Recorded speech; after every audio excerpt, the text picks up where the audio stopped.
कार्तिक मास कथा अध्याय 18, 19 और 20। जय श्री कृष्ण। राधे राधे। आप सभी का दिन शुभ और मंगलमय हो। आज सुनिए कार्तिक मास महात्म्य में आगे का अध्याय। आज के अध्याय की शुरुआत हम भगवान श्री कृष्ण की सच्ची भक्त कर्माबाई की कथा के साथ करते हैं। तो चलिए कथा का रसपान करते हैं। कर्माबाई को मारवाड़ की मीरा भी कहा जाता है। जब जब भगवान कृष्ण का उल्लेख आता है तो कर्माबाई का नाम भी आ ही जाता है। वे भगवान कृष्ण की महान भक्त थी और भगवान श्री कृष्ण उनके हाथ से प्रतिदिन भोग ग्रहण कर भोग की थाली रिक्त कर देते थे।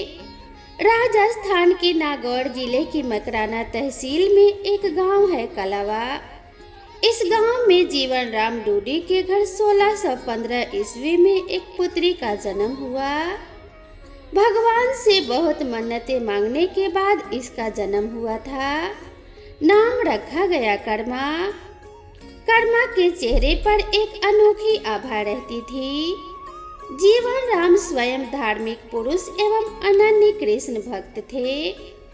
उन्होंने भगवान के नाम मदन मोहन से अपने घर में कृष्ण भगवान का मंदिर बना रखा था। वे प्रतिदिन भगवान कृष्ण की पूजा करते और भोग लगाते तथा भगवान को भोग लगाने के बाद ही भोजन ग्रहण करते। यह उनके घर का नित्य का नियम था। इसी प्रकार समय बीतता गया। कर्माबाई प्रतिदिन अपने पिता को श्री कृष्ण भगवान की पूजा करते देखती थी और उनको भोग लगाते देखा करती थी। यही सब देखते देखते कर्माबाई का बचपन बीत रहा था। अतः बचपन से ही उस नन्ही कर्मा में भक्ति भाव के संस्कार थे। ये संस्कारों के बीच पलते बढ़ते कर्मा 13 वर्ष की हो गई। एक बार जीवन राम को कार्तिक पूर्णिमा स्नान के लिए पुष्कर जाना था। उनकी पत्नी भी उनके साथ जा रही थी। वे कर्मा को भी साथ ले जाना चाहते थे, लेकिन एक समस्या आ गई। उनकी अनुपस्थिति में भगवान को भोग कौन लगाता। इसीलिए उन्होंने कर्मा को यह जिम्मेदारी सौंपी और बोले, पुत्री, हम दोनों पुष्कर स्नान के लिए जा रहे हैं। तुम सुबह भगवान को भोग लगाना और उसके बाद ही भोजन करना। कर्णा ने यह जिम्मेदारी सहर्ष स्वीकार कर ली। माँ पिता के तीर्थ यात्रा पर जाने के बाद कर्मा ने सुबह स्नान आदि कर बाजरे का खिचड़ी बनाया और पूजा के लिए अपने घर में बने भगवान के मंदिर के समीप आ गई। भोग की थाल भगवान के सामने रखकर तत्पश्चात हाथ जोड़कर बोली कि हे प्रभु, भूख लगे तो लगा हुआ भोग आप ग्रहण कर लेना, तब तक मैं घर के और काम कर लेती हूँ। इसके बाद वह घर के काम में जुट गई। बीच बीच में वह थाली देखने आती, लेकिन भगवान ने खिचड़ा नहीं खाया था। बहुत देर होने के बाद भी जब भगवान जी ने भोग ग्रहण नहीं किया तो उसे बहुत चिंता हुई कि क्या पता भगवान जी को खिचड़ी में स्वाद न आ रहा हो, इसीलिए ग्रहण नहीं कर रहे हैं। कर्मा मन ही मन सोचने लगी, इसमें घी या गुड़ की कमी रह गई क्या। फिर जाकर उसने गुड़ व घी मिलाया और वहीं बैठ गई, लेकिन भगवान ने फिर भी भोग ग्रहण नहीं किया। तब मायूस होकर कर्मा ने कहा कि हे प्रभु, आप भोग ग्रहण कर लीजिए। माँ बापू पुष्कर नहाने गए हैं। आपको भोग लगाने अभी कुछ दिन वे लोग नहीं आएंगे।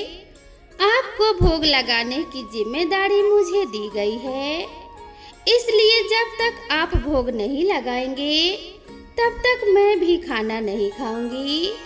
परंतु भगवान जी ने फिर भी भोग ग्रहण करना शुरू नहीं किया। फिर कर्मा उनसे शिकायत करते हुए बोली, माँ पिताजी जब आपको भोग लगाते हैं तब तो आप भोग ग्रहण कर लेते हैं, फिर आज क्यों भूखे बैठे हैं। इतनी देर क्यों हो गई। खुद मैं भी भूखे बैठी हूँ और मुझे भी भूख लगी है। यह सब बोलकर वह भगवान के भोग ग्रहण करने की प्रतीक्षा करने लगी। परंतु यह क्या, अब तो सुबह से दोपहर भी समाप्त हो गया और शाम हो चली थी। भूखी कर्मा अब रुआसी हो गई और दुखी होकर रोते हुए बोली, हे भगवान जी, आप ग्रहण कर लीजिए भोग, अन्यथा मैं भी भूखी ही रह जाऊंगी। तथा कान्हा के काठ की मूर्ति से आवाज आई, कर्मा, तुमने पट बंद किया ही नहीं, अतः मैं भोग ग्रहण कैसे करूं? यह सुनकर कर्मा ने पट खींचकर ओट कर दी। फिर भगवान ने भोग ग्रहण किया। भगवान श्री कृष्ण ने खिचड़े का भोग ग्रहण किया और थाली पूरी खाली हो गई। कर्मा ने पलटकर देखा तो भोग की थाली में भोग नहीं बचा था। तब कर्मा बोली कि हे भगवान जी, इतनी सी बात थी तो पहले बता देते, खुद भी भूखे रहे और मुझे भी भूखा ही रखा। इसके बाद कर्मा ने खिचड़ा खाया। अब तो प्रतिदिन कर्मा खिचड़ा बनाती है और भगवान जी भोग ग्रहण करने आते हैं।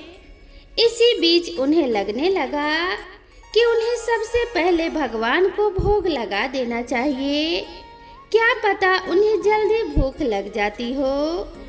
कर्मा बाई मन ही मन सोचती है कि साफ सफाई नहाने धोने के कारण भगवान के भोग में देर हो जाती होगी और वे भूखे ही रह जाते होंगे। फिर वह सबसे पहले उठकर भोग बनाती और प्रभु को भोग लगा लेती। फिर अपने दिन भर के काम करती। कुछ दिनों बाद कर्मा बाई के माता पिता तीर्थ से लौट आए। आते ही पिता ने अपनी लाडली पुत्री से पूछा, पुत्री, तुमने किसी भी दिन भगवान को भूखा तो नहीं रखा? कर्मा बोली, नहीं पिताश्री, मैंने भगवान जी को प्रतिदिन भोग लगाया। जब माँ रसोई घर में गई तो देखा जाते समय तो गुड़ का मटका पूरा भरा था, अब खाली कैसे हो गया? उन्होंने कर्मा को बुलाया और पूछा, पुत्री, गुड़ कहाँ है? कर्मा ने बताया कि रोज भगवान कृष्ण उसके पास आते हैं और खिचड़े का भोग ग्रहण करते हैं, कहीं मिठास कम ना हो जाए, इसलिए खिचड़े में गुड़ कुछ ज्यादा डाल दिया। उसने पहले दिन हुई परेशानी के बारे में भी बता दिया। कर्मा ने कहा, भगवान जी ने बहुत देर तक भोग ग्रहण ही नहीं किया था, फिर पट बंद करने पर किया। यह सुनकर माता पिता चकित रह गए। वे जिन ईश्वर के आशीर्वाद हेतु इतनी दूर तीर्थ यात्रा पर गए थे, जिन्हें पाने के लिए लोग न जाने क्या क्या करते हैं, कहां कहां ढूंढते हैं, वे भगवान उनकी बेटी के हाथ से उनके घर में ही खिचड़ा खाते हैं। यह कैसे संभव है? उन्हें चिंता भी हुई कि बेटी बावली तो नहीं हो गई। ये भी सोच लिया कि क्या पता कर्मा ने ही पूरा गुड़ खा लिया हो। इस पर कर्मा ने कहा, अगर आपको यकीन नहीं है तो कल देख लीजिएगा, मैं खुद भगवान को भोग लगाऊंगी। इस आश्चर्य से वे रात भर सो नहीं पाए।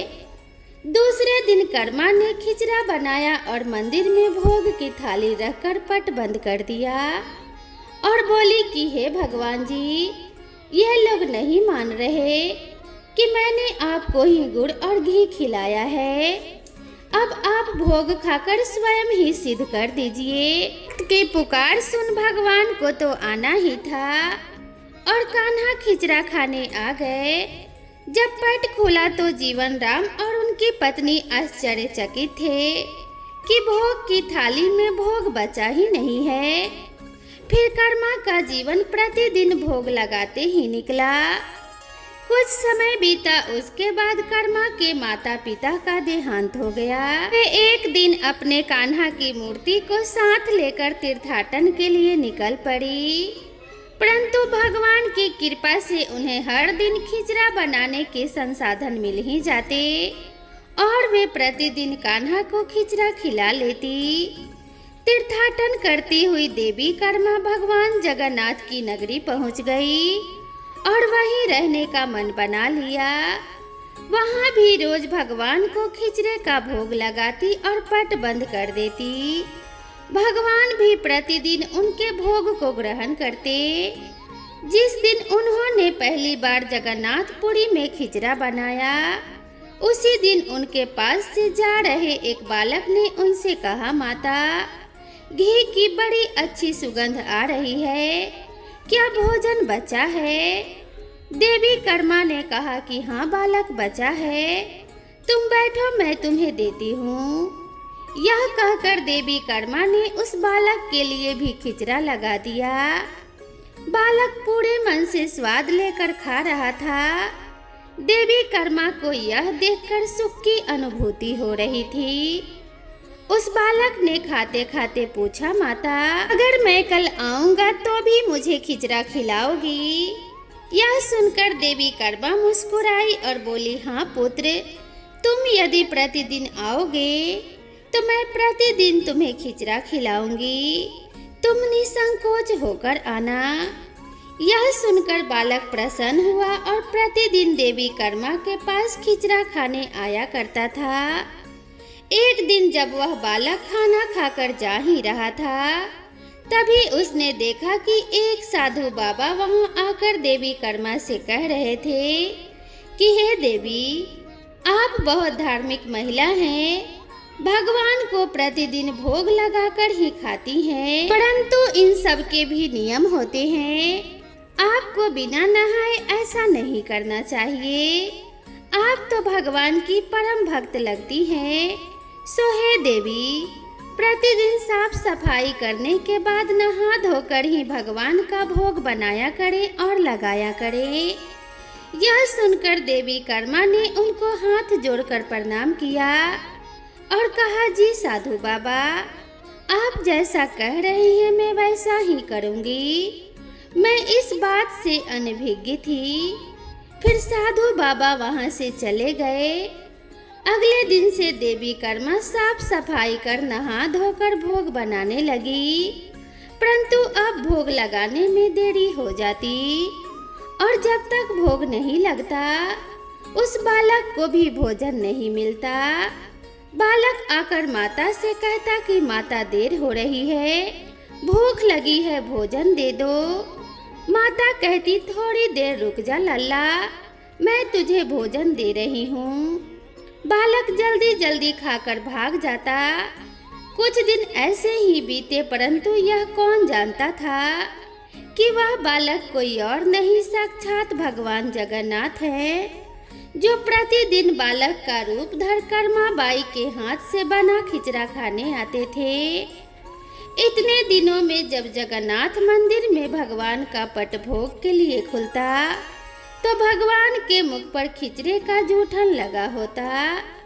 एक दिन पुजारी ने मुस्कुराते हुए मन ही मन कहा, हे प्रभु, आपकी लीला भी अपरंपार है। जाने किस भाग्यवान भक्त के यहाँ आप जाकर प्रतिदिन खिचड़ा खाकर आते हैं। फिर पूजा अर्चना हुई और दिन बीत गया, रात्रि हो गई।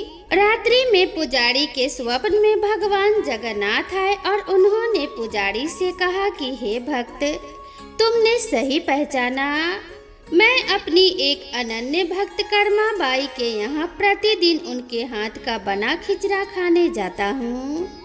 वह मुझे बिल्कुल अपने पुत्र सा लाड करती है। उनकी भक्ति से मैं अति प्रसन्न हूँ। परंतु इसी मंदिर के एक साधु ने उन्हें कुछ आम जीवन की ज्ञानवर्धक बातें एवं उपासना का तरीका समझाया है, जिससे मुझे भोग लगाने में अब उनसे देर हो जाती है।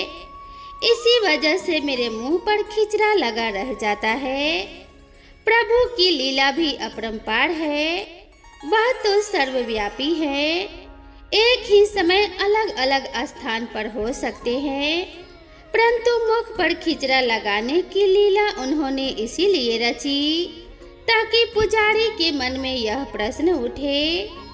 उस प्रश्न के निवारण में प्रभु पुजारी जी को यह बता सके कि आम जीवन में हम अपने ज्ञान को जब दूसरे को बताते हैं तो वह सदैव ज्ञान के लिए ही होना चाहिए, ना कि भक्ति भाव को बदलने के लिए।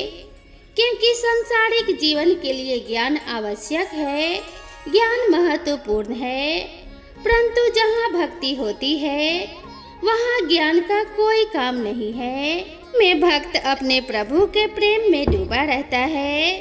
उपासना के कई तरीके हैं, जितने भक्त जितने उपासक, उपासना के उतने तरीके।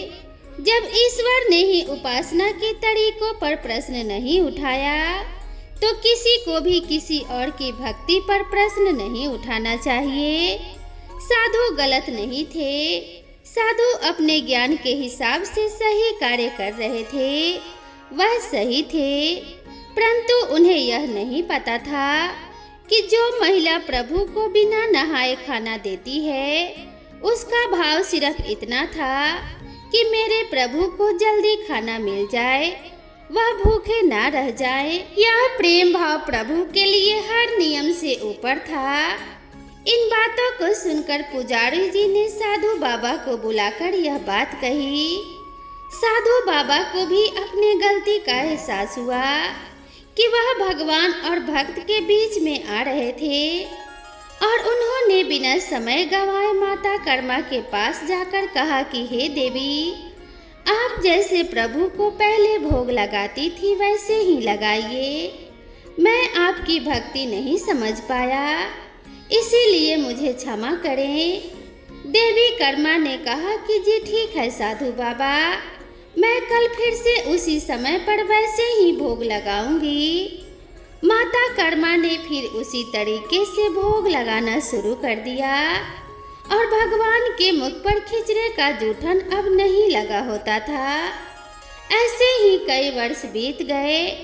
एक दिन पुजारी जी ने देखा भगवान की आंखों से आंसू बह रहे हैं और वह भोग ग्रहण नहीं कर रहे हैं। तब उन्होंने मन ही मन प्रभु से पूछा, ऐसा कौन सा अपराध हमसे हुआ है कि आपने भोग ग्रहण नहीं किया और आपकी आंखों से आंसू भी बह रहे हैं। प्रभु, यदि हमसे कोई अपराध हुआ है तो हमें क्षमा करें और भोग ग्रहण करें। आपके भक्त जन प्रसाद के लिए प्रतीक्षा कर रहे हैं। फिर क्या था, भक्त वत्सल प्रभु ने प्रसाद ग्रहण कर लिया, परंतु प्रभु के भोग देर से ग्रहण करने की बात और उनके आंखों में अश्रु बहने की बात पूरे प्रजा में तेजी से फैल गई और यह बात महाराज तक भी जा पहुंची। महाराज अति शीघ्र मंदिर पहुंचे और वे पुजारी जी से विचार विमर्श करने लगे। फिर उन दोनों ने भगवान के पास जाकर हाथ जोड़कर विनती की कि हे प्रभु, कृपया आप हमें यह बताएं कि इस बात का क्या संदेश है। रात्रि पहर जब वह सो रहे थे तब भगवान राजा के सपने में आए और उन्होंने कहा कि मेरी एक अनन्य भक्त थी कर्मा बाई, जो मुझे प्रतिदिन खिचड़े का भोग लगाती थी और मैं प्रतिदिन उनके यहाँ बालक रूप में जाकर खाया करता था। तो आज उन्होंने अपनी अंतिम श्वास लिए और मुझ में सदैव के लिए लीन हो गई। अब मुझे बालक की तरह प्रेम कौन करेगा और खिचड़ा कौन खिलाएगा। यह सुन महाराज ने सपने में ही भगवान से कहा कि हे प्रभु, आज से प्रतिदिन आपके भोग में कर्मा बाई का खिचड़ा भी चढ़ेगा। यही सपना उन्होंने अपने दरबार में सुनाया और उसी दिन से भगवान जगन्नाथ के भोग में कर्मा बाई का खिचड़ा भी चढ़ने लगा। यह थी भक्त कर्मा बाई की कथा और उनके खिचड़े से जुड़ी प्रभु की लीला। जय श्री कृष्णा, राधे राधे। जय जगन्नाथ महाराज जी की। अब आइए श्रवण करते हैं आज का अध्याय। दीपावली की रात्रि को घर सजाने, दीपमालिका जलाने और महालक्ष्मी पूजन के बारे में विस्तार पूर्वक बतलाते हुए नारद जी ने कहा कि हे राजा पृथु, कार्तिक कृष्ण अमावस्या को दीपमालिका करने से दरिद्रता का विनाश होकर संपन्नता आती है। इस संबंध में मैं एक इतिहास सुनाता हूँ, उसे ध्यान पूर्वक सुनो। थोड़सन देश में सत्य शर्मा नाम का एक अत्यंत दरिद्र ब्राह्मण था। उसने मन में एकमात्र यही कामना की थी कि यदि मेरे पास धन हो तो मैं उससे यज्ञ, दान, पूजा पाठ आदि कार्यों में व्यय करूं। अपनी दरिद्रता के निवारण का उपाय पूछने पर एक विद्वान ने उससे बताया कि तुम शिव जी की आराधना करो। ब्राह्मण सत्य शर्मा ने सच्चे मन से भगवान शिव की उपासना प्रारंभ कर दी। 1 वर्ष बीतने पर शिव जी ब्राह्मण का रूप धारण करके उसके पास आए और बोले कि हे विप्र, धन प्राप्ति के लिए तुम राजा के पास जाकर उससे वरदान मांगो कि कार्तिक की अमावस्या को तुम्हारे सिवाय कोई अपने घर में दीपक न जलावे। ब्राह्मण ने ऐसा ही किया और राजा ने उसकी बात स्वीकार करके कार्तिक कृष्ण चतुर्दशी को सारे शहर में ढिंढोरा पिटवा दिया कि अमावस्या को कोई भी अपने घर में दीपक न जलावे। राजा की आज्ञा मानकर अमावस्या की रात्रि को किसी ने भी दीपक नहीं जलाया। जब रात को लक्ष्मी जी नगर में आई तो देखा कि समस्त नगर में अंधेरा है, मगर एक ब्राह्मण का घर खूब सजा हुआ है और दीपमाला से जगमगा रहा है। लक्ष्मी जी प्रसन्न होकर उसके घर में प्रवेश करने लगी। लक्ष्मी जी को अपने घर में प्रवेश करते देखकर सत्य शर्मा मार्ग रोककर खड़ा हो गया और कहने लगा कि हे भद्रे, तुम्हारे पति अति कठोर हैं और तुम अत्यंत चंचल हो, अतः हमारे घर में प्रवेश मत करो। तब लक्ष्मी जी ने उत्तर दिया, भगवान के शयन के समय मैं आई हूँ, इस कारण निश्चय ही तुम्हारे घर में निवास करूंगी। यह सुनकर ब्राह्मण ने कहा, यदि आप इस बात की शपथ लो कि मेरी 3 पीढ़ियों तक इस घर में अस्थायी निवास करोगी, तब इस घर में प्रवेश कर सकती हो। लक्ष्मी जी ने कहा, यदि तुम विधि पूर्वक मेरा पूजन करते रहोगे तो मैं निश्चय ही तुम्हारे घर में ही वास करूंगी। यह सुनकर ब्राह्मण ने पूछा कि मैं किस विधि से आपका पूजन करूं? आप मुझे पूरा विधि विधान बतलाइए। लक्ष्मी जी ने कहा कि हे ब्राह्मण, प्रतिवर्ष कार्तिक मास की अमावस्या को प्रातः काल स्नान आदि से निवृत्त होकर देवताओं तथा पितरों का पूजन करो। दिन के तीसरे पहर में श्राद्ध करने के बाद ब्राह्मणों को सुंदर पकवानों का भोजन कराओ। प्रदोष समय में दीपमाला करो।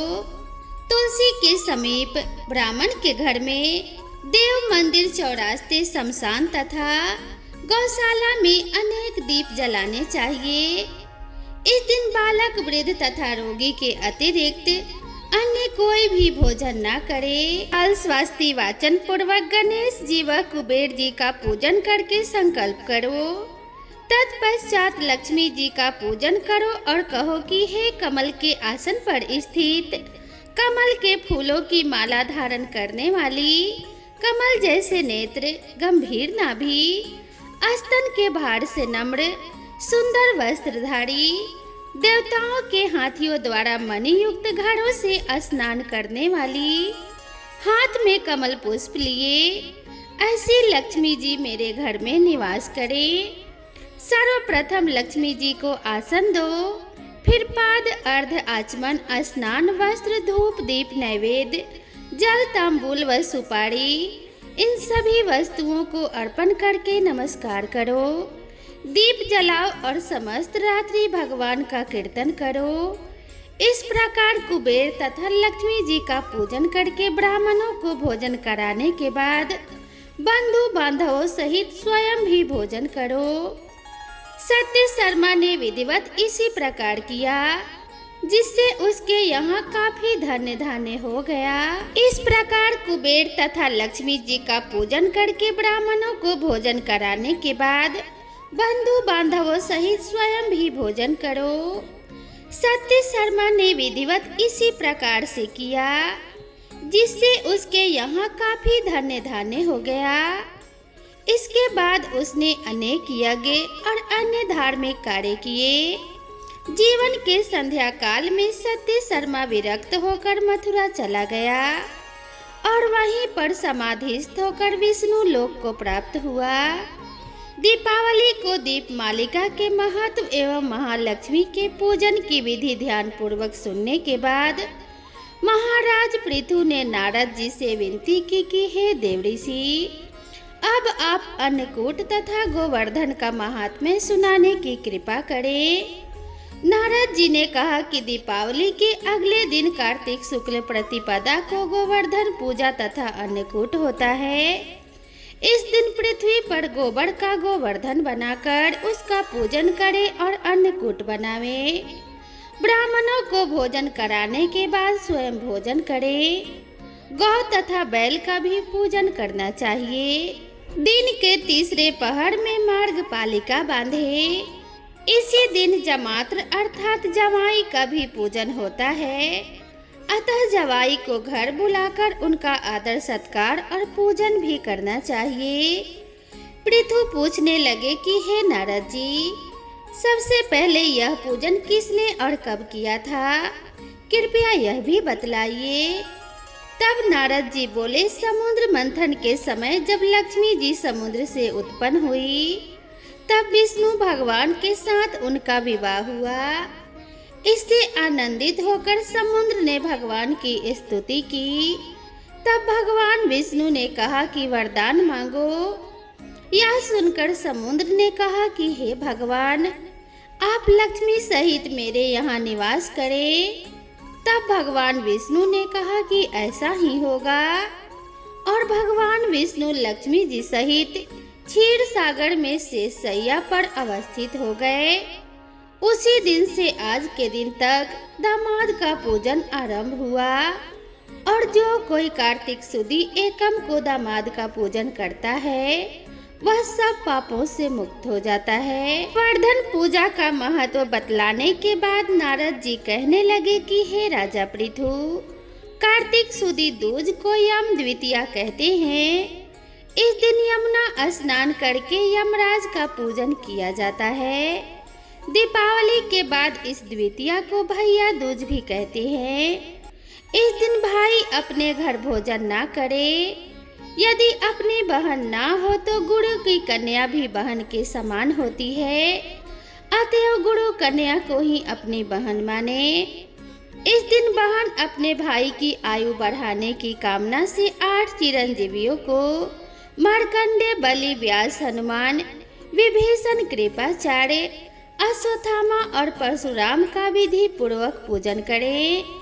तत्पश्चात भाई को बुलाकर उसके तिलक लगाते हुए कहे, सूर्य, चंद्रमा, पृथ्वी, समुद्र, वेद, पुराण, तप, सत्य, ब्रह्मा, विष्णु, महेश, देवता, मुनि तथा धर्म मेरे भाई की रक्षा करे और जब तक पृथ्वी तथा सूर्य आदि स्थित है तब तक मेरे भाई की संतति चलती रहे।